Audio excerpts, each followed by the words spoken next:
will creak. Your outcome's looking pretty bleak. Thunder booms and lightning crashes, leaving boots filled with ashes. As we lay you down to rest, we read the pages of the Dead Man's Digest.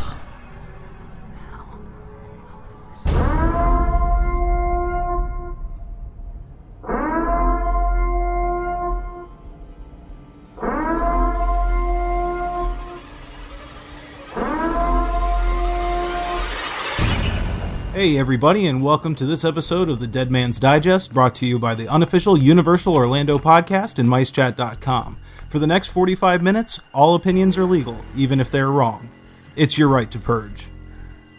This is Darren, and joining me today from Real Fans for Real Movies, we have Andy DiGenova. How you doing, Andy? Great, Darren. How are you? Doing very well. Happy Halloween. Yes, happy Halloween indeed. Or season. Happy Halloween season. I'm guessing you have been binging on all the Halloween movies, right? I just finished Halloween 3 before I started this call, so yes. I'm getting through my box set. Slower than I'd like, but getting through it nonetheless. All right. Awesome. Well, Andy is in the unique position of having the privilege to go to both events like just about every year, right? That is true, yeah. I live out here in Los Angeles, so I go to Halloween Horror Nights Hollywood every year. However, I love the Orlando event so much that I make it a point to fly out there every year to do it as well. All right, awesome. So yeah, let's get right into the houses here. We'll start off from the bottom and work our way up here. So Universal's official lowest build house is Clowns 3D. That featured. Oh yeah, I'm looking at the lineup right now. You're right. That one's at the bottom. And that featured Slash from Guns N' Roses, music from them, I'm supposing, right? Yeah. From him, not from them. Oh, okay, just from him. Just from Slash, because apparently he has some sort of new album this year that he's plugging. Yeah, definitely. So yeah, tell us a little bit about Clowns. Sure, Clowns 3D. In Hollywood, it is very interesting because they've really tried to embrace this rock and roll themed haunted houses, or mazes, if you will, and with various degrees of success. This one I will actually say is one of the more successful ones as far as I am concerned, because whether or not you like Slash, you can just kind of go in thinking, oh, it's a Scary Clowns maze, and it still works on that respect. So the whole theme is that it's like an abandoned ice cream factory, and it's full of course, evil clowns. And throughout, you just kind of hear rock and roll guitar music. Some of it's actually really cool and works well. For me, the 3D house is kind of played out, so I'm kind of over it, and to the point where I do it once with the glasses because that's the way they intend, and then if I do it again, I always take off the glasses because for me, it just gives me a headache more than it's anything scary or anything. Yeah. But this one, it's a good house. The biggest issue with this house is that it's very much like, hey, let's reuse all the stuff from our last couple 3D houses and hope that no one notices. So you see a lot of reused props and walls and rooms and things. You know, they're obviously in a new position in a new way, but you can very much tell that a lot of it's recycled from last year's Black Sabbath maze, and then the Alice Cooper one from the years before. So there's a lot of reused stuff in there, but overall it's decent, it's good. There's one like really long hallway where you kind of hear this, like, it's almost like a metal guitar march that's actually really cool, and that's the only time I really thought, oh, there's the Slash music that they're selling is that one part. The rest of it, again, is just kind of like, okay, Scary Clowns in neon. Okay, yeah. From the description, it sounded like, hey, if we did like if Rob Zombie did a movie based on clowns, this is probably the house that would be based on that. Yeah. And I think that this one is unique in that you take away that Slash piece, and it's really Hollywood's only quote-unquote original maze. Yeah. It's the only one that's not completely pulled from a TV show or movie. So it has that distinction, and that's why I kind of like to give it some credit too, is because, well, at least it's the only one that is based on an original idea. And we've talked about it before, Darren, how we love what Orlando does with the original ideas. Right. Hollywood really never does that. So even to get this, even though it does have the Slash branding, you take that away, it's still kind of original, and that's pretty cool. Yeah, definitely. So I had to come up with that whole concept there. Yeah, I'd love to see more from Murdy. You know what we can see, from their originals. Because in the past, like that, and the Black Sabbath had pretty decent reviews as well last year. So I'd like to see, if they could get away from that and do their own original concept house, see what they could do. Yeah. And when we get into scare zones, they're poised to do an amazing original maze next year if they listen to the fans and do it. But we'll get to that in a second. Okay, definitely. Next up here, this was the hit of Universal Orlando last year, Halloween Horror Nights. It was American Werewolf in London. How did it pan out on the transfer over to Hollywood? So I was so psyched that they were bringing it to this coast this year, because last year in Orlando, you're right, it was so good. It was such a great maze. Whether you love the movie or not, I love the movie, so that helps. But they just knocked it out of the park in Orlando last year, so I was so excited that we were getting it this year out here. And if you didn't do the one in Orlando last year, you might love the one here. But since I did the one in Orlando, this one was kind of a letdown. Because it just wasn't as good. It was smaller. The detail wasn't quite there.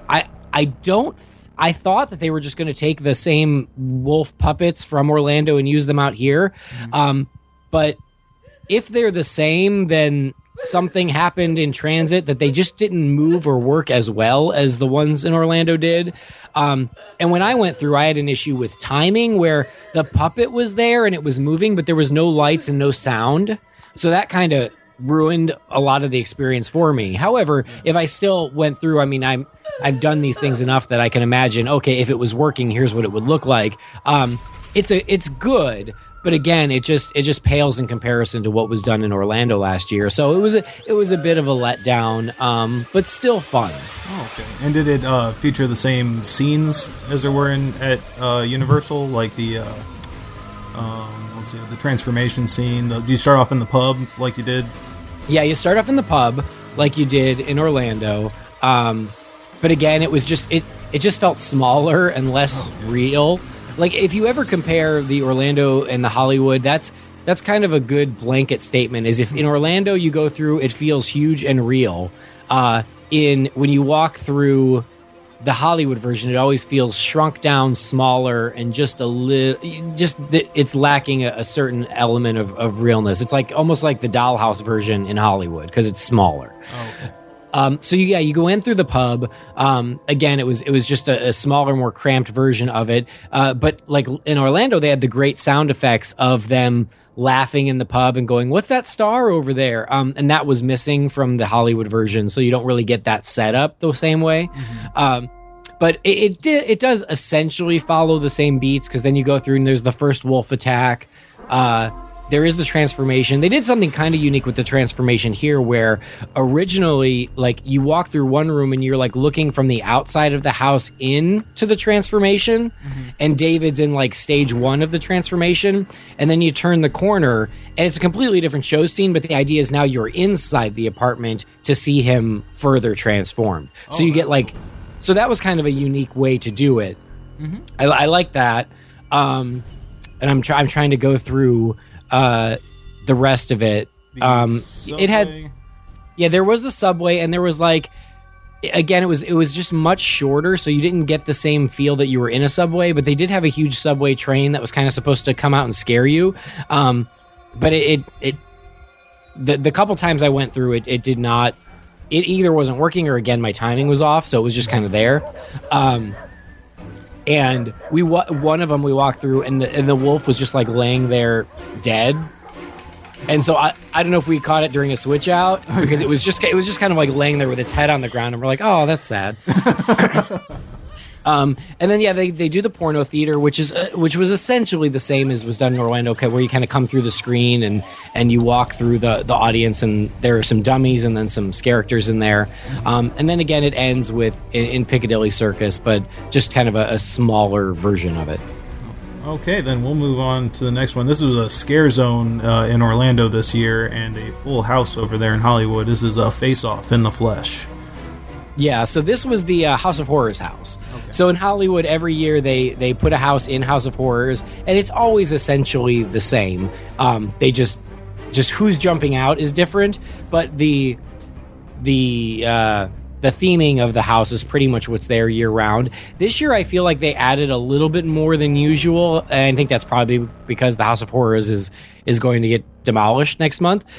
So because they had like these spider creatures, they did a lot of like extra spider webs. Still lots of kind of like laser lighting. They seem to really continue the theme from the last couple years of doing like the dubstep remix throughout. So it was the face-off characters in the House of Horrors with like the dubstep music and kind of like rave lighting. All right. Well, that pretty much does it for that one. Yeah, I mean, and it's always a fun one, but you always kind of know what you're gonna get. Yeah. Like I've never gone through the House of Horrors house and thought, oh gosh, they really blew this out in a new way. It's always essentially the same thing. So it's the one when Walking Dead has a 2-hour line, the House of Horrors house always is like 10 minutes, like all night long. It never has a line because our audience is mostly local and they know this house so well that it's the one you can always kind of do when everything else is busy. There you go. All right, then moving on here, we've got Dracula Untold. This was featured in both parks this year. How did this one compare to the one in Orlando? Well, I still haven't seen the movie, so right. there's that. But here in Hollywood, the facade was just kind of like a cave, whereas in Orlando it was like a huge, massive, crumbling castle. So just from the facade standpoint, you can kind of see the difference. There, it's in a soundstage. Here, it's kind of stuck between Mel's diner or Mel's drive-in and the restrooms. So it's in a much, much smaller space. It's not bad. It has its moments. It was interesting that I heard on both coasts was like, it's called Dracula. I didn't see a lot of Dracula in there, and I think that's kind of fair. There's a lot of just kind of random guys jumping out where you're like an old man, and I don't know who that is. There's lots of soldiers in there. Exactly, yeah. So here, this one I didn't do much for me. It had a couple moments where you kind of walked out of the cave and it looked like you were walking through like a small town, which I thought was well done, and that was nice. And like they had the little witch's cottage, I guess. Which again, I didn't see the movie, so I don't know who the witch is yet.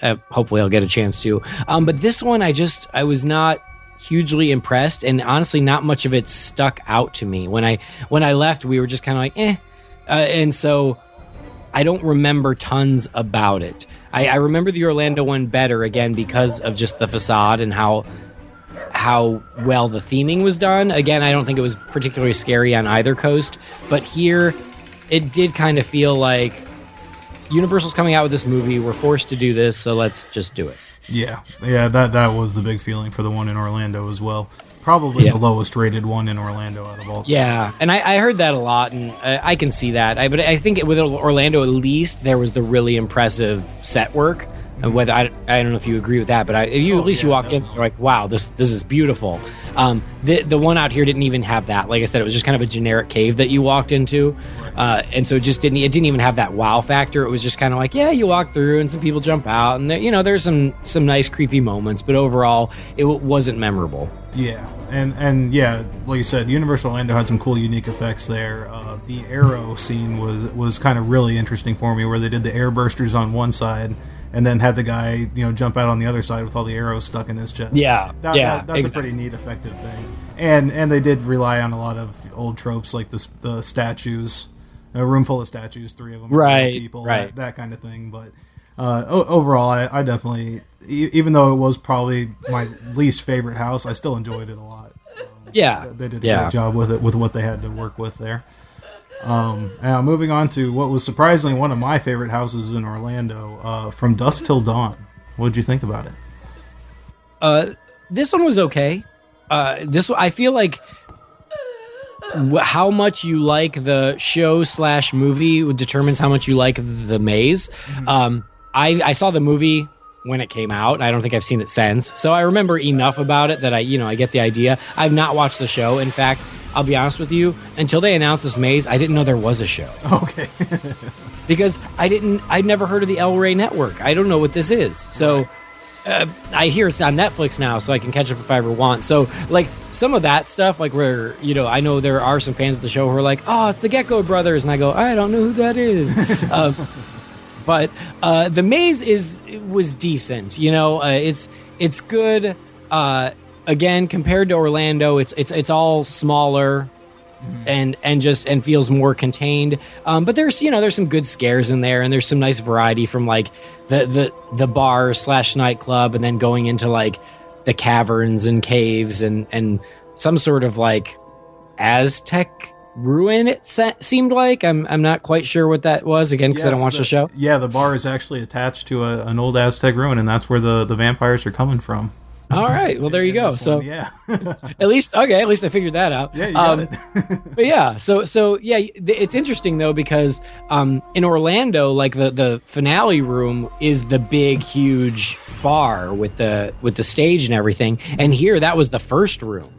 Oh, okay. Actually, it was the first room and the finale room. So in the first room, it was kind of like the intro, and in the finale room, it was kind of like the same room that it had all gone to hell at that point. Right.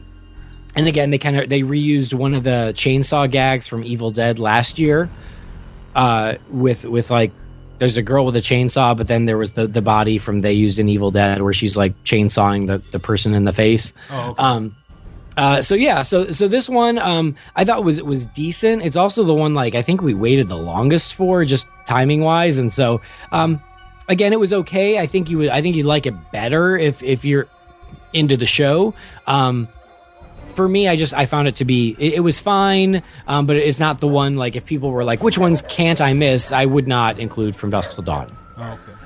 And this kind of brings up an interesting point that I was wondering about in Hollywood, because over in Universal Orlando, this house, of course, with the themes that it has and that kind of thing, it's toned way down from what you see in the movies. Just the name of the bar alone. Right, From the titty twister to the twister. Yes. That kind of thing. And it'll also carry on into the Scare Zone discussion when we talk about Face Off. I mean, excuse me, not Face Off, The Purge, Anarchy. Right. Where they had taken things that, in Orlando anyways, that I think are kind of ridiculous. Like one of the characters from The Purge has God written on his forehead, and they had switched that to dog in Orlando. Yeah, I couldn't believe that. Like, and I didn't even notice it until you mentioned it on one of the past shows, because I listen. You said that, and I was like, oh my God, really? And then I looked at the photos, and I'm like, oh my God, you're totally right. That's very bizarre, but... Yeah, like, do you see that kind of tone down in Hollywood, or is it still like, okay, we intend this for adults, if you bring your kids, that's your own problem, that kind of thing? Or are you seeing them more catered to younger people like they do in Orlando? I would call it about even. I didn't notice the God guy in our Purge Scare Zone out here in Hollywood, so I'd be interested to look and see if that's the same. Mm-hmm. Honestly, as far as the mazes go, they both changed the name to the Twister, but the From Dusk Till Dawn maze in Orlando was far more risque than the one here. Because there was a lot of scantily clad women, and there were a couple here, but it struck me as much more adult in Orlando. Because in Orlando there was the room with the female character who I don't know, but like drenched in blood and wearing nothing. Yeah. So we did not have that scene here in Hollywood at all. And so when I walked through in Orlando, I was like, oh, well, all right, get the kids out of the room. Yeah. So I feel like they took more chances as far as that goes in Orlando. Here, it was pretty safe. And out in Orlando, they had the barker saying pretty inappropriate things. Out here, there was a barker, but he did not. It was much more generic. Okay. However, I do think the audience out here is less family. Right. Because again, it's very local, so the audience is much more like young adults. Yeah, that's really surprising. I thought that they would be going all out over there. You would exactly. You would think, like, if you were to just think about it, but no, I feel, and I don't know if it's just because Hollywood. I mean, another huge example of the difference is in Orlando, you can't go 10 steps without running into another bar. We don't serve alcohol at the event here in Hollywood. Oh, really? Yeah. That is surprising. I did not know. Yeah. So, and it's just because California is so like litigious and sue happy that I think that Orlando doesn't even want to or I'm sorry, excuse me, I don't think that the Hollywood Park even wants to risk anything. So yeah, they don't serve alcohol. So maybe it's kind of along those same lines where everybody's afraid of getting sued, and so they're like, you know what, just keep it safe. All right. Okay. And then next up, we've got Alien versus Predator. This was featured in both, and it was a pretty grand spectacle here in Orlando. How did it fare over in Hollywood? Yeah, absolutely. This one, when it was announced, I felt the same way I think as a lot of fans, where I was like, that's not scary. You know, like I love the Alien movies. I like Predator 1 and 2. Yeah, I like these movies, but at the same time, I'm like, man, like this just doesn't feel like Halloween to me. It doesn't feel horror. And I was totally proven wrong, because this maze was one of my favorites on both coasts. I think it is the best maze here in Hollywood, easily. It had the most impressive facade, because you walk into a soundstage and there's a crashed spaceship in the middle of a forest. So, honestly, the maze is 100% different than what's in Orlando. Because Orlando, they really felt like they were making James Cameron's Aliens and just putting in Predators. Mm-hmm. Not that there's anything wrong with that. Here, they really seemed like if you were gonna say they were doing a movie, they kind of did AVP 2 when it was like crashed in a small Colorado town. Like that's what they did here. Okay.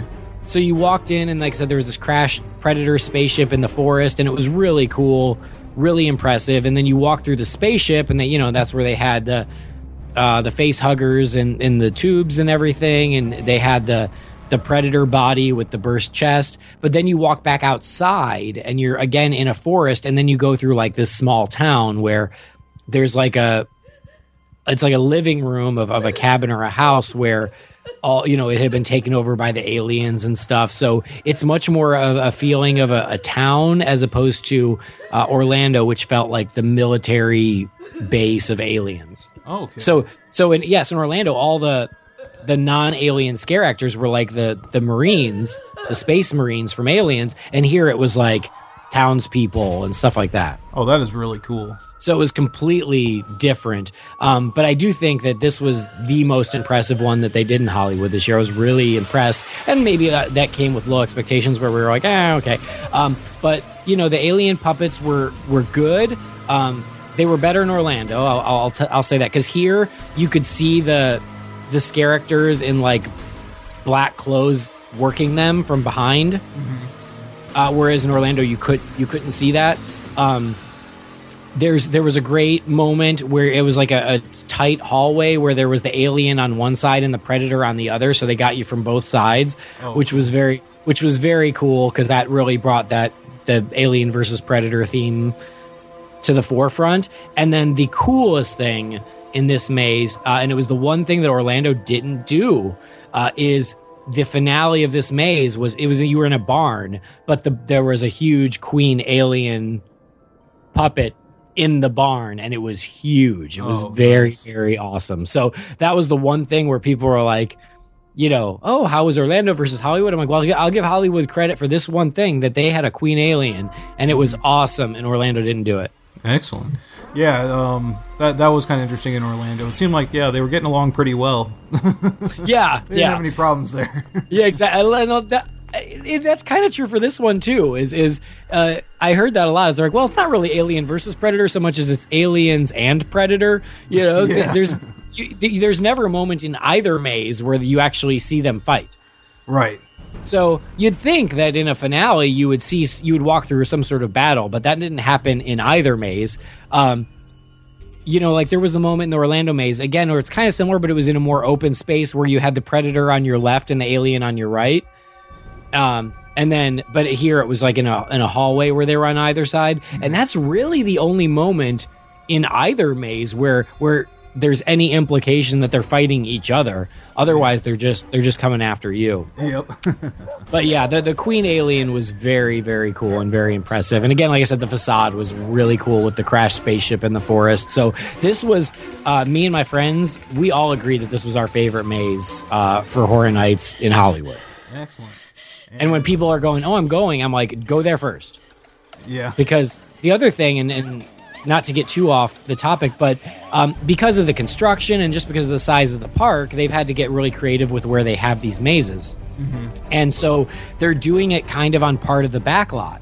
Now, last year was the first year they did that, and they had like a separate tram that took you out to these additional mazes, and then a tram that took you back. This year they made you walk.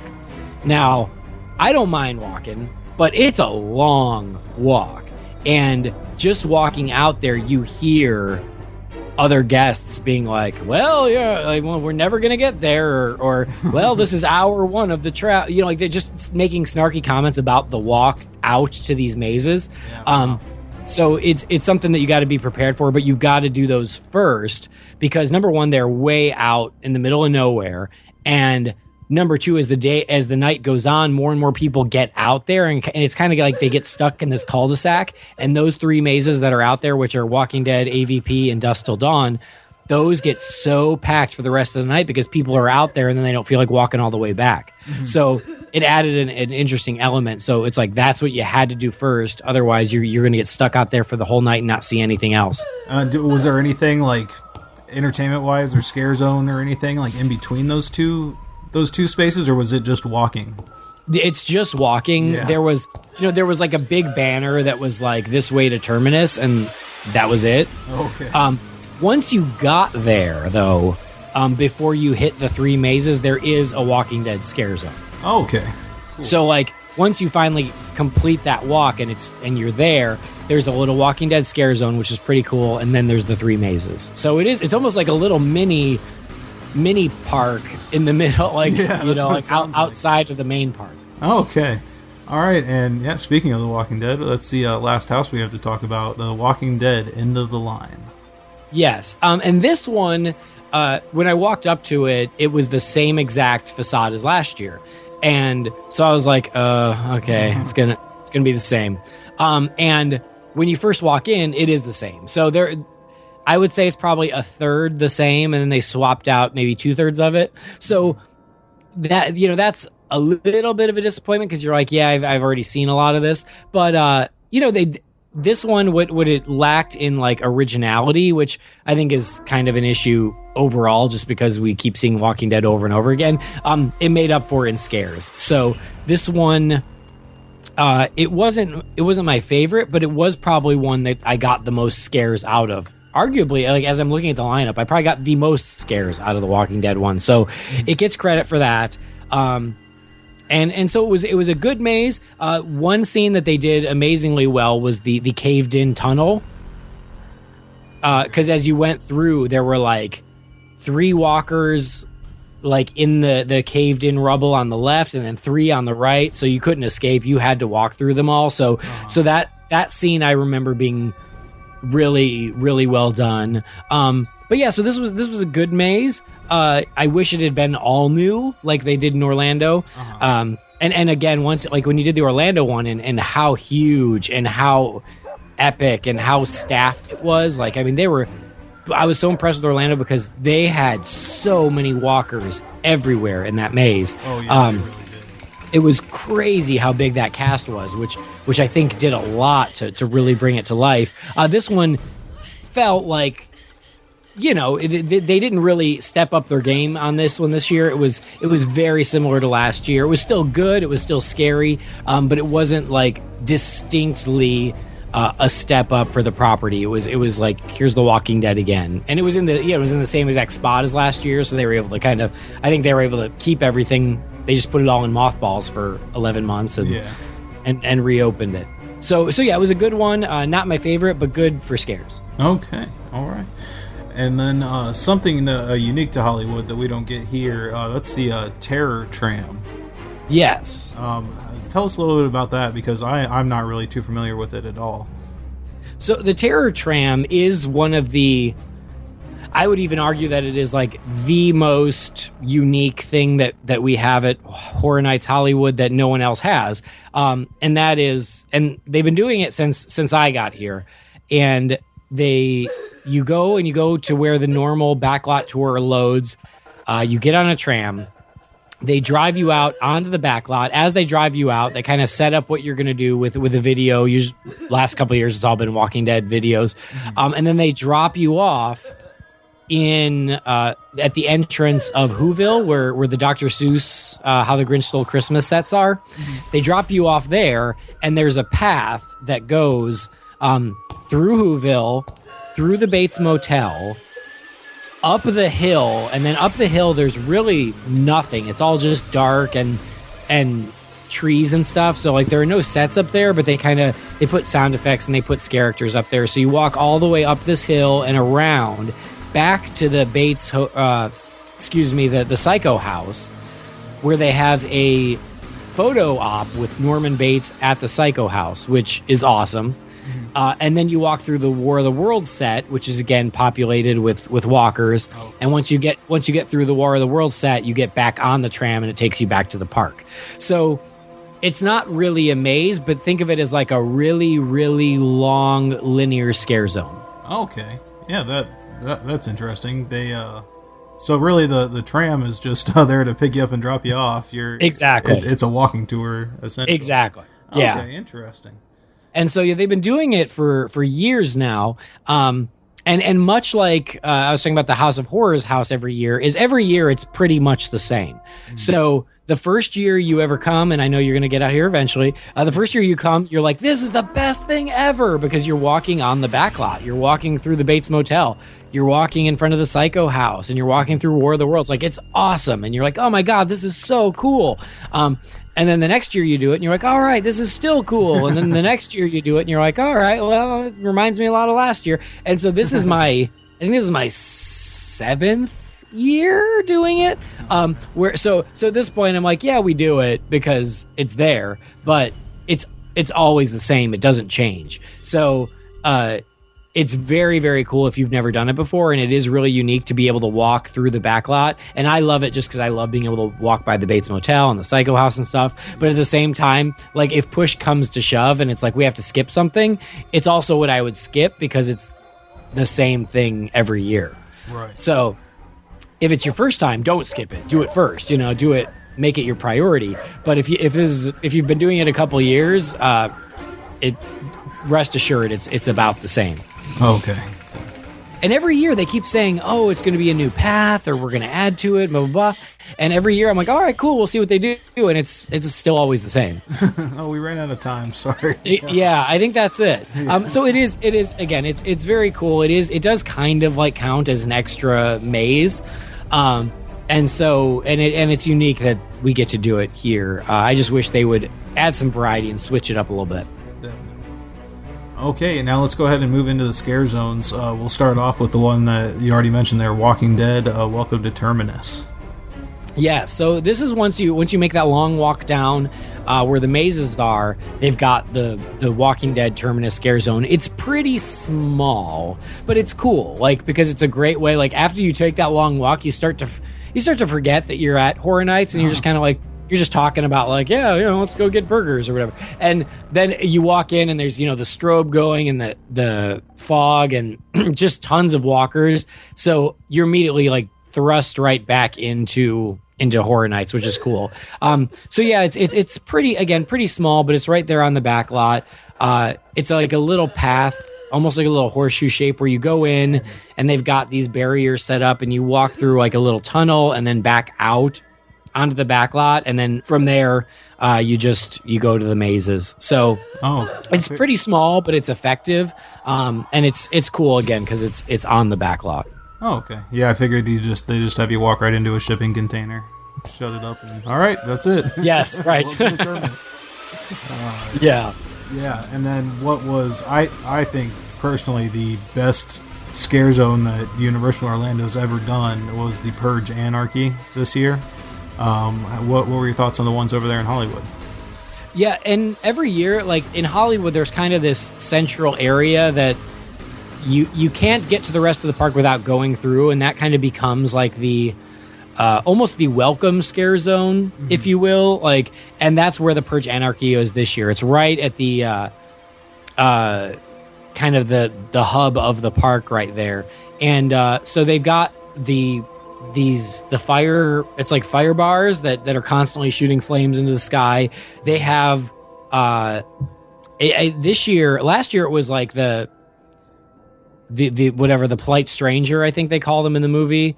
And then this year it was like the auctioneer from the Purge Anarchy, the second movie. And she's there and she's kind of talking to guests and spieling and making jokes. So she's kind of like the hostess as you enter Horror Nights. And then the whole area is just set up with purgers. Like Orlando, a good balance of like the smiley masks from the first film and then kind of the more random different looks from the second film. But yeah, like it's a good entrance. And one thing that I got to see, I went to the event twice this year. On the first night, I got there really nice and early, and so we saw them kind of kick it off with the purge. And as they did, like everybody was kind of held back a little bit behind where the scare zone was, and they all came out in like a line. And we're all just standing in a line, like staring us down. And then, you know, the siren went off and they did the whole like, oh, you know, this starts the annual purge. And then they kind of dropped the rope and the whole line of purgers just walked into the crowd and just started going nuts. And awesome. It was just a very cool moment to like kick it off. And if you can be there to see it, that's really neat. Oh, that is great. That sounds awesome. Did they have any of the shows or like the auction like they did in Orlando? If they did, I didn't see it. The interesting thing about where the scare zone is you go through it when you get there, but then you can go the rest of the night without ever going back to it because it's so close to the front of the park. Okay. So if I don't think they did any one-off shows. They just kind of had the auctioneer woman spieling the whole time, but they didn't do anything in addition to that I'm aware of. Because again, once you get into the park, it's almost out of your way to come back through the purge. Oh, okay. All right. And then moving on, we got one that they also had here in Orlando as well, Masquerade. So this one was really fun. I mean, this was the one I think the fans got to vote on, which was really cool. And so it was in the French Street, so it fit where they were putting it anyway. But yeah, I mean, it was foggy. It was fun. It's very much like what you see on the website of people like in this old timey ball attire, but monstrous. And so, yeah, they had some nice like vignettes set up of just dummies and theming and corpses and things like that. But so it was nice. It was good. Oh, okay. Excellent. And that's basically what it was here at Universal as well, just a way to slow people down a little bit, I think, before they get to the house areas. That was our kind of like welcome to the park. Yeah. I will say the one out here I feel like was scarier than the one in Orlando. The one in Orlando was very lovely. It was very, it was very nice and pleasant. Yeah. And it was very cool, but it was not, I wouldn't say scary. And in fact, those characters, they're trying to scare you. I'm like, that's adorable, but you're wearing a prom dress. Out here, because it was much more foggy, they were able to do a lot better scaring than I think they were in Orlando. Moving on, something I always love Universal doing, and that's messing with other holidays. So you guys had the Dark Christmas Scare Zone. Yeah. This was arguably mine and my friend's favorite thing in the event as a whole. Oh, wow. Like, even more than any of the mazes. We loved the Dark Christmas Scare Zone. It was so fun. It was so cool. It was so unique. We loved it. And after we had done all the mazes, we literally just spent like a half an hour walking back and forth through Dark Christmas. Oh, excellent. Because it's not a huge area. It's a pretty short area, but it was so fun. They had a creepy like Jack Frost character. They had Krampus. They had Scary Santa. It was really, really cool. They had this really creepy Christmas music playing. It was really well themed out, Christmas lights and creepy toy soldiers and like a skeleton reindeer and just, we loved this scare zone so much. And this is what I was kind of referring to earlier, is that we walked out and we're like, that needs to be a maze next year. If they don't make this a maze next year, they are missing the boat. Yeah. This was great. And from what I hear, and again, I don't talk to everybody, but I've heard that this is a fan favorite this year, and that fans are already saying it should be a maze. So it's not just us that thinks it. It was apparently a lot of people walked away with the same thought, being like, that is cool. Do more of that. And I really, really hope they do. I hope, John Murdy, if you're listening, Dark Christmas was awesome. Make it a maze. I know it's not based on a movie, but you can make it a maze anyway. We would love it. I mean, if you've got to do music by Red Hot Chili Peppers or whatever, you do it. Do whatever you got to do to get it passed and approved. You know, tie in whatever musician you want. But yeah, Faith No More.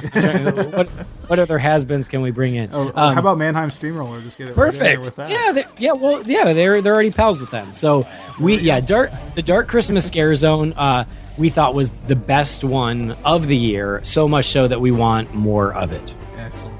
Yeah. My favorite house pretty much of all time is Psycho Scarapy, Home for the Holidays that they did in Orlando. And just when they get all into it and they go after another holiday like that, they do such a great job. So it's so fun. And the what was it? HR Blood and Guts? Yeah. Holidays of Horror. In Orlando, that was one of my favorite houses of all time because it was just so fun to see all these twisted takes on other holidays. So I was really happy to see them to do this year and then do it so well, and hopefully we'll get more of it. Awesome. And then the most generic sounding Scare Zone I've ever seen, the Skulls. Yep, and it is just as generic in person as it sounds to you. Yeah. Like it is literally two guys on stilts wandering through this big section of park down by Transformers. That's it. Like there is not a single set piece. There is not a single prop. All there is some fog and some lights and two guys on stilts. Yeah, we just wanted 5 names to put on the list there, so we tossed these two guys out there. That is exactly it. They're like, we want it to sound like we've got 5. So we'll do that. Yeah, it's not a scare zone. It's two dudes that you might see as you are on your way to Walking Dead. All right. So overall, what if you had to give this one a letter grade, what would you give it for this year compared to your previous years? This year, I gotta say, is a bit of a letdown. I would put it on the weaker end of previous Horror Nights in Hollywood, even though we got an additional maze. So that's one thing is last year there was all the controversy around Bill and Ted. And so this year they didn't even bother bringing it back. And instead we got an additional maze. Right. So now we are up to 7 mazes. Is that correct? Yep, you're getting there.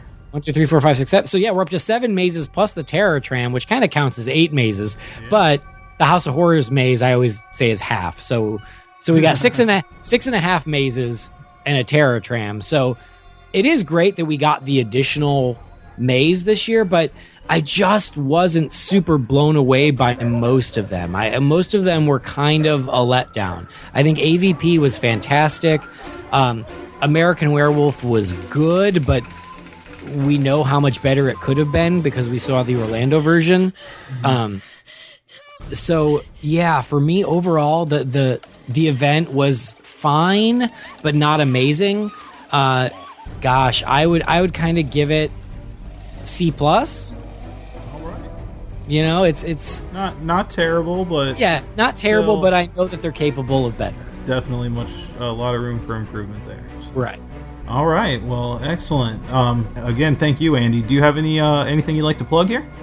Oh, yeah. Thanks for asking. I forgot about that. I'm so busy talking about Halloween. Yeah. Absolutely. Yeah, I am the host of a couple of podcasts. So if you love movies in general, and right now in October, we're talking horror movies and Halloween, please check out the podcast Real Fans for Real Movies, or RF4RM. You can find that at rf4rm.com, or just search Real Fans, the number 4 Real Movies on iTunes, Stitcher, Podkicker, and all that.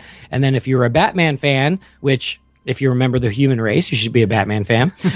You can check out my Batman podcast, which is called Holy Batcast. 2 words, Holy Batcast. So, please check them out. All right, excellent. And also, your new founding fathers appreciate your participation. Please send any reviews, thoughts, and your opinions of Halloween Horror Nights to podcast@uuopodcast.com, and we'll read them on a future episode. And to close the show out, Gregory went to a private screening of Halloween at Universal Orlando's City Walk Cineplex as part of a Halloween Horror Night Compound meetup. So here's a Q&A with Mike Aiello and Malik Akkad, producer of the Halloween films. And for Andy and myself, thank you for listening. This has been The Dead Man's Digest. Sleep well.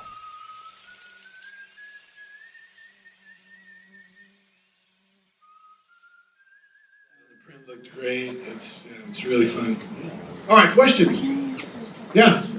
All right. Hi, Mr. Aiello, Mr. Akkad. Hello. All right. So before I get to the question, I just want to say thank you so much to you, Aiello, the team at Universal, and to you, Mr. Akkad, for bringing Halloween to life. Halloween morning. All these guys. Well, we're all very, very proud of the names. Everybody's done a great job with it, and to bring that thing to life and surround our guests in that brand is just too cool. Yeah, it's been a dream of mine. Like for so many years, I've been wanting Halloween at HHN. Yeah, we have too. Yeah. Yeah, I was like, man, when are they gonna bring it? Because they brought Freddy, Jason, Leatherface. I mean, and they finally brought it, so this is great. What's your question? All right, so the question is, all right, it's to I Mr. appreciate all that. Yes. Yeah. All right, so the question's for Mr. Akkad. Malik is fine. Okay, Mr. Malik. So the question is, many fans, including myself, are wondering if you would ever go back to the original franchise and make a sequel to Halloween Resurrection, because it's been up, like the storyline was left up in the air. So like we're just wondering, like what's next for Michael Myers. So. Well, I've learned to never say never with this, but basically the first 8, I think, kind of stand on their own, and I think now that we've started fresh, I think there's opportunities for new storylines and new things, and we're working on a script as we speak. So hopefully next fall we will have a new installment. Yeah. And I definitely think it's going to be a really fun one that the fans are going to really enjoy. I can't really say much more about it than that right now. All right, thank you. Who has the next question? No question? Okay, I'm going to get this young lady in the pink shirt. All right. Hello there. Everything he said, but I'm going to get right to my question. Okay. Is the mask that he wore, is that William Shatner's face? It is. That's what I thought, okay.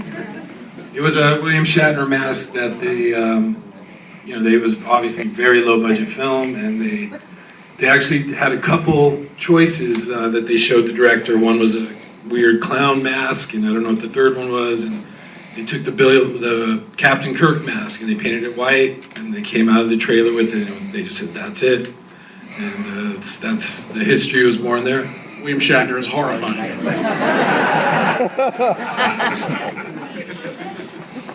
Next question. No worries. Okay, this is for you, Michael.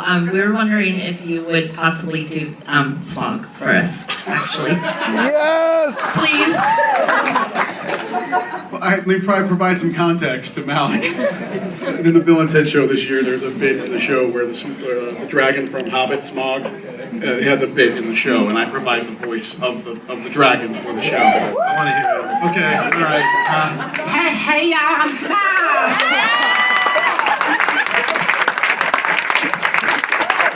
I sound just like Benedict Cumberbatch. I know. I'm dying! We have I'm dying! Oh no, I'm dying, y'all! I'm fucking dying!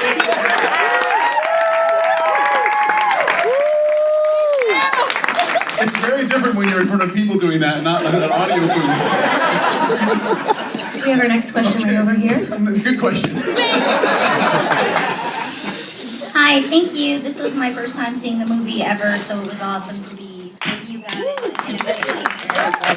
I have a question. I saw a tweet on HHN. It says, more meetings today on a future horror movie we're considering for HHN 2015. Already reading scripts, pulling stills. Does that have anything to do with why he's here today, or nothing at all? No, and I wasn't in a meeting today, so I don't know what that means. It's Saturday. She knows more than you. That's probably Hollywood Park. I bet that's Horror Nights. Yeah, that's probably John Murdy. Yeah. That is okay. For future reference, we are at Horror Nights ORL. That's us. But good question. Charles, were you in a meeting today? No, I wasn't either. Okay, we have our next question right here. All right. And by the way, this gentleman was actually part of our HHN Dare last year with Havoc. Oh, no. Oh, that's right. And he shaved his head and eyebrows. I didn't recognize you because you had eyebrows and hair. Yes. So this is Aaron, who's part of our HHN Dare last year. All right, man. Well, thank you for hosting this screening today and the opportunity. But this question is for Malik. I've seen differences between the Halloween films of John Carpenter's version and Rob Zombie's version. Basically, the two Rob Zombie films are kind of combined in your version. But what is your interpretation and reaction to the Rob Zombie version? Does it live up to the hype, or does it kind of like a disgrace to the Halloween John Carpenter version? Yeah, well, when we did that, of course, I knew a lot of people would be saying it's sacrilege to touch the classic, and I felt like it was a good time to readdress it. We were actually working on a 9, and when you get to number 9, you've got so many unanswered storylines and plot. It gets so convoluted. What happened to that cousin and this doctor and that, and we really couldn't crack it with the script. And I just felt the time was right. And Rob Zombie is an amazingly creative, gifted guy. Whether you like his work or not, super creative, hardworking guy. And when I met with Rob, the intention was not to make something that's comparable to John Carpenter's. John Carpenter's is a classic and will always be, and that's how fun this was. It's still 36 years old, and we're enjoying it so much still today.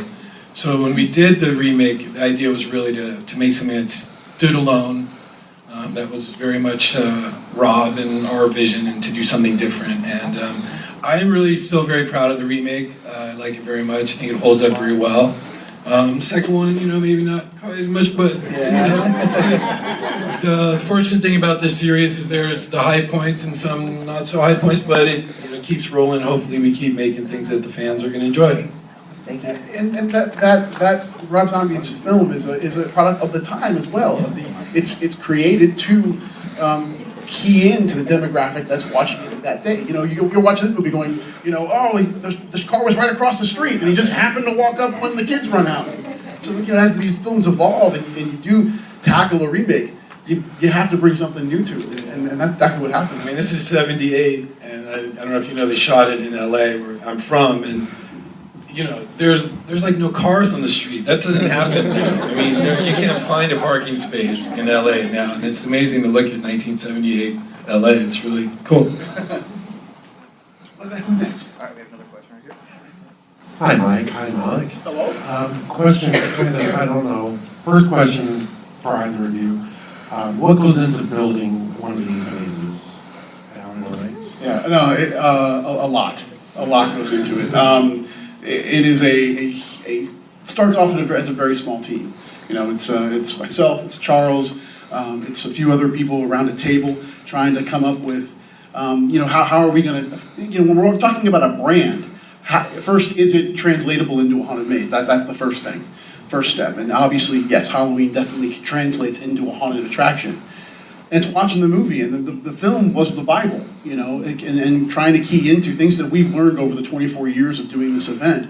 American Werewolf was one kind of touchstone we knew we wanted to apply to Halloween, because American Werewolf was linear storytelling. We started in the first scene, you ended with the last. And some mazes don't do that. Some mazes it's more of a hodgepodge of environments and characters.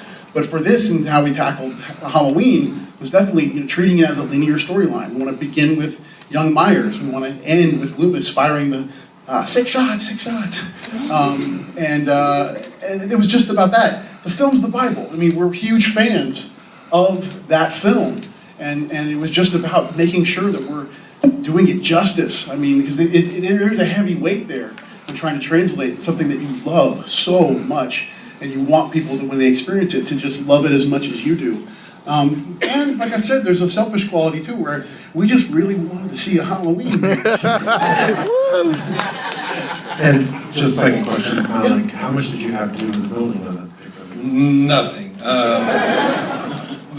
They kept us informed, but it's all these guys, and I've been through the maze. I think it's amazing, and it's all due credit to Mike and his team. You got great job. Okay, we have next question up here. Hi. I just want to say I love you guys so much. Thank you. And do you think that Michael Myers is a boxers or brief kind of guy? Boxers or brief?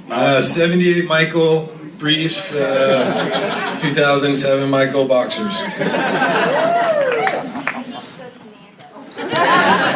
right, we have another question here. Hi, Mike and Malik. First of all, I want to say that I was 8 years old when I first saw this movie in the theater. And my older cousins took me. My mom never found out. But I just want to say for Malik, would you ever bring Jamie Lee Curtis back? Oh God, I would love to. I love working with Jamie Lee Curtis. She's just a doll. I love her in every way, and working with her is such a pleasure. We did Resurrection with her, and actually we were on set, and it was the day we were doing her killing scene, and I went up to her and I said, Jamie, let's not make this permanent. You can just kind of fall away, and we don't know, and you can come back. And she said, Malik, this is the 4th I'm doing and the last I'm doing. Aww. However, you can never say never, so I would love to, yes, but you never know. Awesome. And Mike, I just had a question for you. Would you ever consider doing a maze where we would choose, like there would be 2 choices to go, and depending on what you choose, you were either live or die, something like that? Like killing people. Charles, what do you think? No, you mean like allowing the guests to experience multiple paths and things like that? Correct. Sure. Yes, absolutely, we consider that. Yeah. I think that would be so cool. It would be really cool. Thank you. We have our next question right up here. Hi guys, big fan of the movie, love it. It was great. Question for Mike. Was there anything in the house that you wanted to add but it just wouldn't work out from the movie, from the original movie? Any scenes from the original movie you wanted to put into the house but it just wouldn't work out? Charles, and keep me honest here. I think the PJ Souls killing was a little more expanded when we started, and then as the layout of the maze was progressing, we knew we needed bigger spaces on either side of that, and that's why it became that little alcove instead. Yeah, I mean, if you go through the maze, have you been through it yet? Yes. Okay, I mean, there's a lot of stuff there. Pretty much everything's there. Best house. Thank you. We really appreciate that. No, I think it was more just logistics. It's, knowing that Hollywood did the maze as well. They did it several years ago, and kind of learning from that, seeing some things that they did. Obviously, some key points that Charles and I wanted to kind of figure out how we could key into. The one thing that we did differently than Hollywood is the garage with the car. That's actually the first time I think we've ever had a vehicle inside our tent. We had to make sure it was in a very specific spot so it wouldn't fall through the floor of the tent. That car is completely a skeleton. There's no engine. There's nothing inside that car. It's the lightest it could possibly be. It was just a matter of logistics because the maze pretty much hits all the major beats that the film does. Well, having seen the one in LA, and I don't know if any of you guys did, and those are all my buddies out there, but I have to say this one rocked it. It was way better. Thank you. You guys killed it. Another question right here. Hey guys, how you doing? Where are you? Good. Right here. Hello. Hi. I want to say thank you for having us. This is awesome. I'm so glad we could do this. This is the coolest meetup thing I think ever. This is awesome. And I want to also thank you for the compound idea. This was great. That's this man right over here, Larry Rhodes, in the red shirt. Right here. That's compound man right there. My question was kind of to do with next year, being the 25th. Don't comment. Being the 25th year, big milestone, have been coming for 20 years myself. We've seen a lot of characters over the years. Crypt Keeper, the one that I'm more interested in, maybe some others, maybe Jack. Who? Who's that? The clown. Yes, I know. Yes, he's awesome. Is there is it a possibility that some of the older characters, like the Crypt Keeper, or somebody that have been over the years making a return for the 25th? No comment. Just throwing it out there for you. I appreciate it. You already knew that answer, though. Come on. I can't say a word about 25. Mr. Charles Gray has a question for you. No way! Malik, Season of the Witch, Halloween 3. Was there ever any talks about maybe continuing the idea of non-Michael Myers Halloween stuff, maybe like a TV show type thing, or other movies that kind of branched off? Or we're developing some cool things that will be announced very soon. But the anthology thing that happened with 3, I mean, basically the end of 2, he blew up. I mean, he was just gone. And so there was never any idea of bringing him back. They did 3, which, you know, as a standalone film is really cool, but didn't do very well under the Halloween moniker. 8 years later, or 7 years later, my dad, bless his soul, he said, so what? He was blown up. We can bring him back. And everyone thought he was crazy, actually. But that was Halloween 4, The Return of Michael Myers, and we've been going ever since. So, and I'm going to get greedy and ask one more question. In doing low-budget films, a lot of times there's like happy accidents, or you know, you just run out of time or money or whatever. Was there anything in that movie that made it into the film that was just a happy accident? Halloween. Well, it's so great to be here representing that one, because I've worked on 6 of them, but this one I was just an 8-year-old kid, kind of a nuisance on set more than anything else. But there are things that aesthetically, you know, you see, like when Michael's walking across the street or down the stairs and it takes forever. They actually, you know, needed a lot of extra footage to make it an 1.5-hour film. So looking back on it, it's kind of like an aesthetic thing. Wow, you know, you're really pacing it. But little things like that were kind of happy accidents. They screened the film without any music for like all the studio heads, and no one got it. It was, this is a disaster. And then they put the soundtrack in, and everyone got it, and that's kind of what happened. But really, in terms of low budget, you know, lucky accidents, I mean, it was really John Carpenter's tour de force. He wrote it, directed it, basically edited it, did the music, did everything, and for nothing, literally. So it's all a tribute to him, really. We have another one right there. All right, I have a question about the house. The scene between the 2 houses where you kind of walk through the laundry, the clotheslines and all that, where did that come from? Because I just watched the movie for the 2nd time, and I didn't see that in the movie, so. Oh, with the clotheslines? Yes, and like the trick-or-treat. Yeah, because that's our Halloween 3 homage. Okay. Those 2 characters that you see in those sheets are 2 of the masks that are featured in Halloween 3. So really it was, one thing we wanted to make sure we were doing is, which is a little bit of maybe the beginning of Halloween 2, because you know, this film, if you're unaware, this film butts right against Halloween 2. I mean, it literally picks up right where this one leaves off, where Loomis is flying out of the house screaming, I shot him 6 times, he's gone, he's somewhere in the neighborhood. And then you're back into a POV view of Myers navigating the neighborhood in between the homes. So that being an aesthetic amongst the 2 films, we wanted to make sure we were doing something like that in the maze. Thank you. We have a question right up front. Yeah. Okay. How come, even though like I love the house, definitely my favorite this year, but how come it's in one of the smaller locations instead of one of, you know, the forefront big like sound stages? Yep, great question, and there's actually thought into that. We make sure that once we know what the slate is, that we're placing the mazes where we feel they'll be most aesthetically pleasing.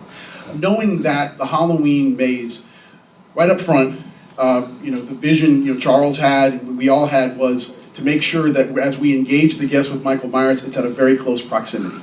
Because we felt that would be one of the few ways we knew this maze was going to work.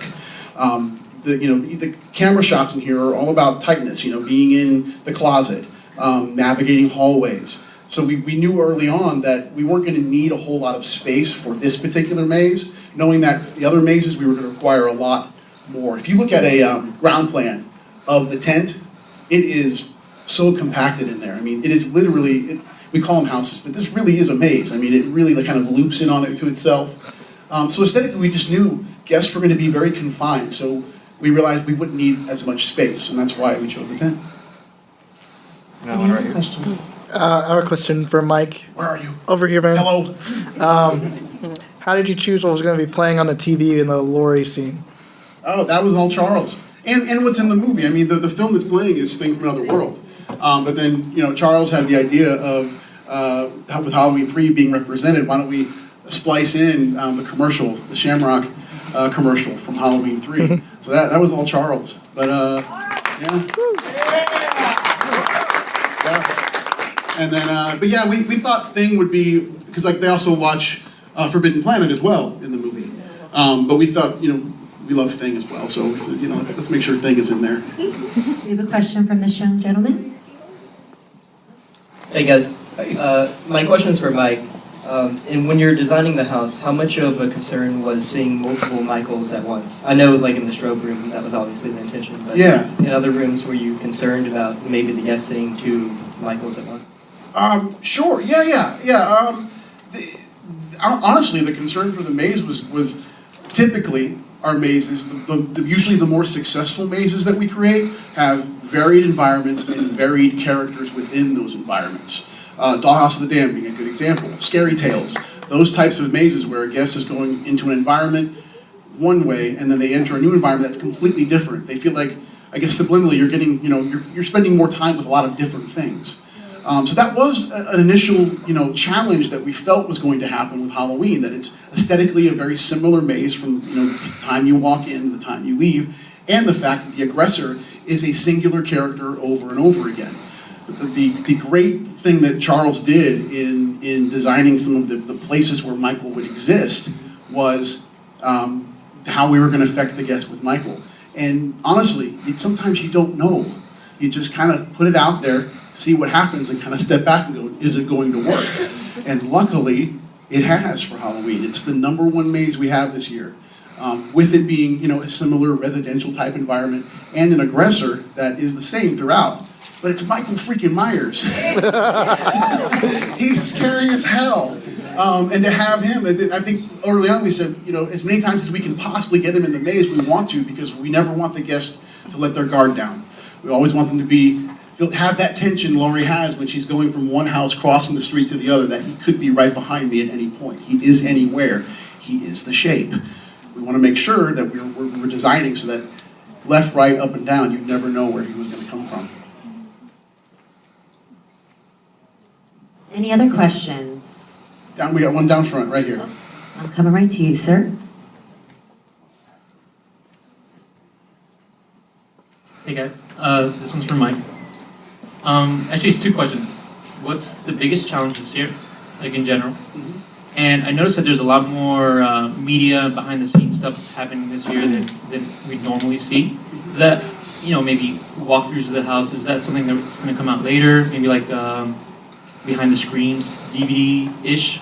No, I don't, not in the plan right now. A lot of the behind-the-scenes stuff, we really wanted to key into people of how this event's built and created this year.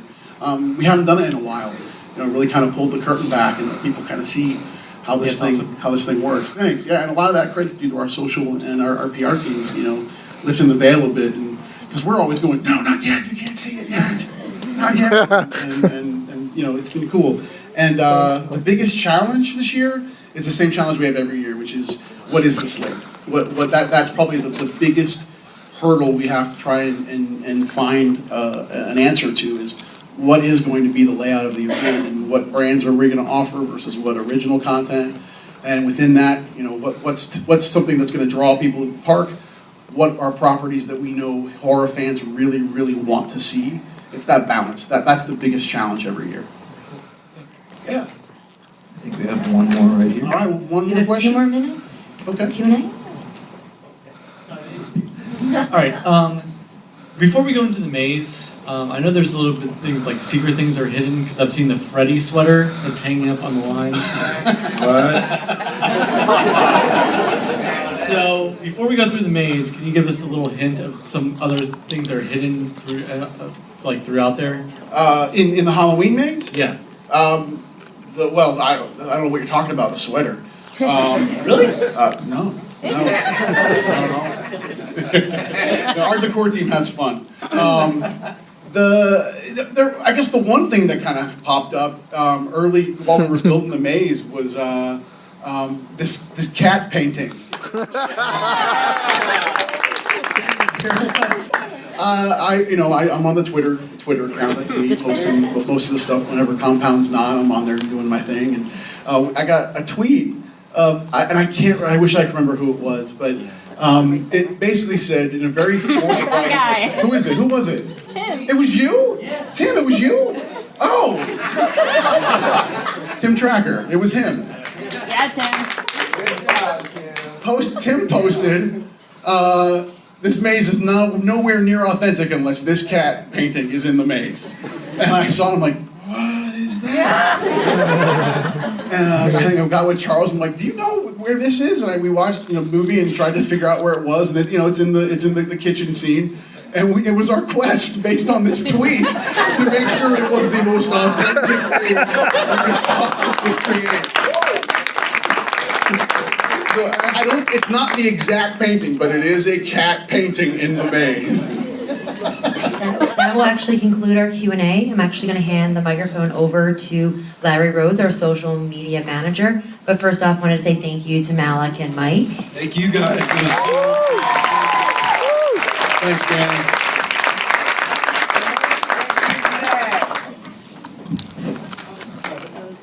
So earlier this year, actually earlier this month, this wonderful 15-disc box set was released. Has everybody seen this? Yeah.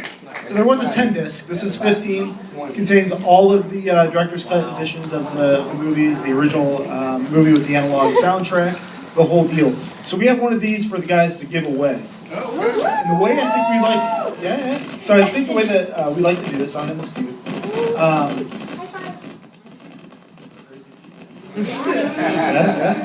Creepy. So we heard the guys talk earlier about seeing the pipe for the first time. There's all sorts of little details, right? Like there's this poster in her room that has a certain artist on it. There's a number of different titles of comics that he asked her to read. So how about if we take one of your all's just favorite minute details and turn that into a trivia question? And the way we'll do this, we'll have the guys ask a trivia question based on one of their favorite details. I'm going to be eagle eye, looking for a hand to raise, and the first hand that goes up will give you a shot to answer it. And the first winning answer takes home this incredible 15-disc box set that just released. Okay, this is a hard one. All right, if you're a diehard fan, you know the answer to this. Nick Castle played the Shape in the film, but he wasn't the Shape in every single scene. There was one scene where Deborah Hill played the Shape. The first hand was right here. What scene is it? In the kitchen at the very beginning. In the kitchen? In the very beginning. In the very beginning? Michael Myers' hand. You're right. There's two. There's two actually. Do you know the second one? You already won. You got it. You got it. What? Do you know the second one? But he already got the set. If you want the glory of knowing the second one, that's all for you.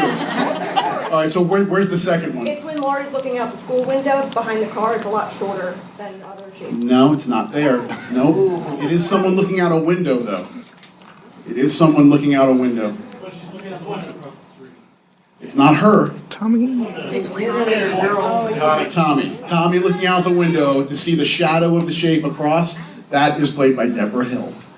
All right, but your hand was up first. You said her hand at the beginning. You get this, my friend. Congratulations.